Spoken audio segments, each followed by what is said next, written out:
Halamang sumisigaw na kapag binunot mo ay mamamatay ka daw?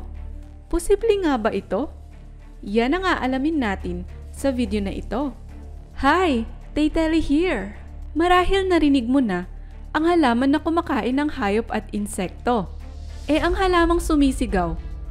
Ito ang tinatawag na mandrake plant na matatagpuan sa Southern Europe at North Africa.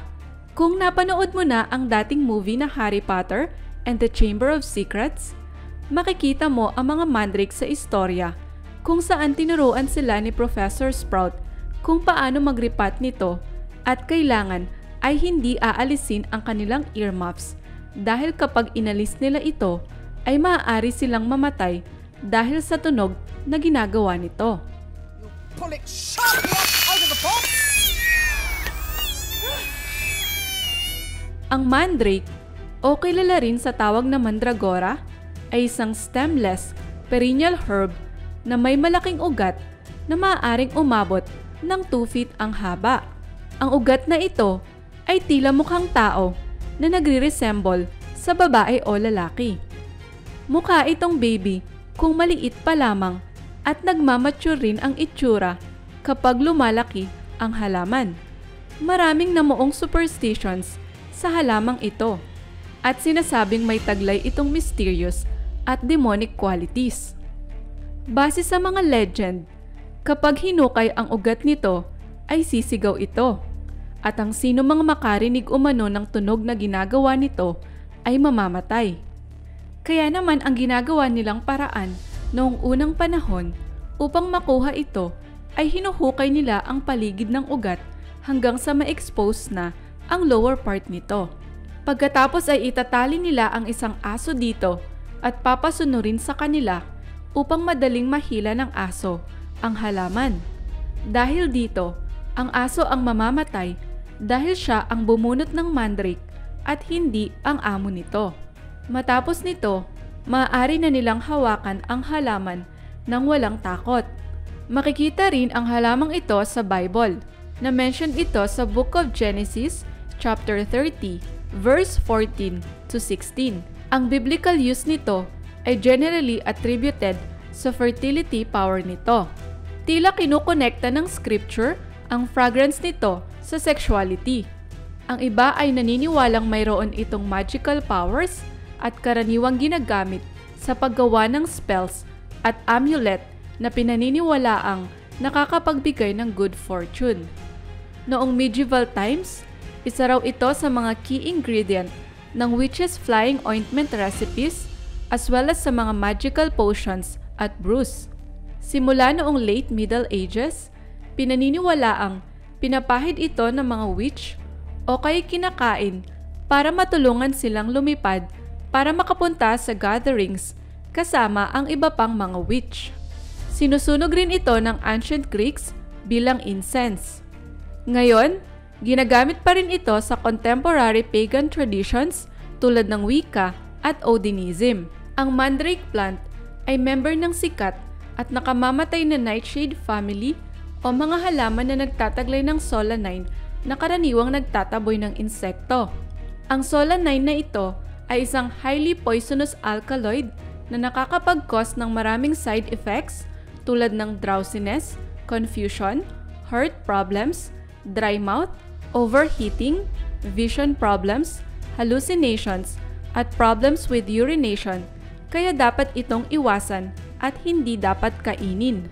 Actually, ang tomatoes, potatoes, at eggplant ay kabilang rin sa family na ito at nagtataglay rin ng solanine. Pero di tulad ng mandrake, naka-isolate lamang ang compound na ito sa mga dahon at hindi sa edible parts nito. Lahat ng parte ng mandrake ay nagko-contain ng tropane alkaloids na ito at kino-consider na poisonous, kaya kapag nakakain ng large quantities ng mandrake ay maaari itong magresulta sa coma o mas malala ay sa kamatayan.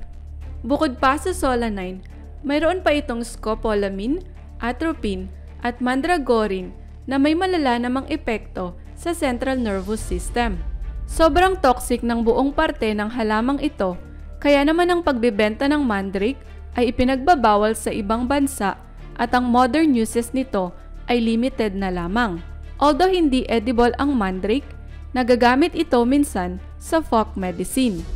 Noong medieval times, naniniwala ang mga tao sa doctrine of signatures, isang belief system kung saan ang mga herb na nagre-resemble sa mga certain parts ng katawan ay ginagamit upang gamutin ang mga specific parts na ito, tulad na lamang rin ng liverwort at toothroot plant. Ginagamit ang mandrake noon ng mga taga-Europa na panggamot sa stomach ulcers, constipation, colic, hay fever, convulsions, at whooping cough disease. Para pagalingin ang skin ulcers, ina-apply ang fresh leaves at leaf extract nito sa balat. Ginagamit rin ito para mag-trigger ng pagsusuka, magpaantok, at makabawas ng pain sa iba't ibang parte ng katawan. Ang soporific properties nito ay nakakatulong din bilang anesthetic ng mga Greek tuwing nag-undergo ng surgery. Ang medical practice na ito ay nagpatuloy hanggang Middle Ages.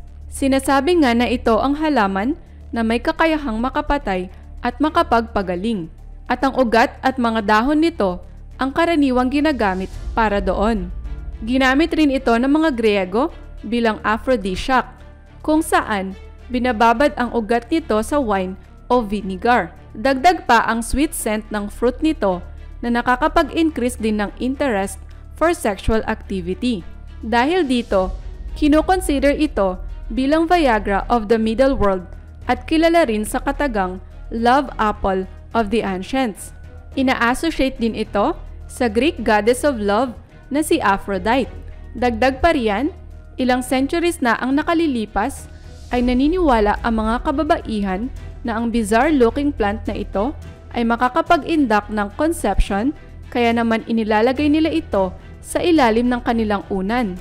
Paalala lamang na hindi ito pwede sa mga buntis at nagbe-breastfeed dahil maaari itong mag-cause ng serious or even fatal side effects. Hindi rin ito dapat ibinibigay sa mga bata at matatanda dahil maaaring mas sensitive sila sa harmful chemicals na taglay nito. Gayon din sa mga may heart conditions tulad ng coronary heart disease, heart failure, at fast irregular heartbeat, pati sa mga may kidney problems, glaucoma, brain damage, high blood pressure, at liver problems dahil maaari lamang nitong mapalala ang kanilang kondisyon. Kapag nakakita ka ng mandrake sa personal, tatangkain mo pa bang bunutin ito? Muli, this is Tay Telly, ang iyong #1 resources ng makabuluhang kaalaman every week. Kaya subscribe ka na para lagi kang updated. Ingat!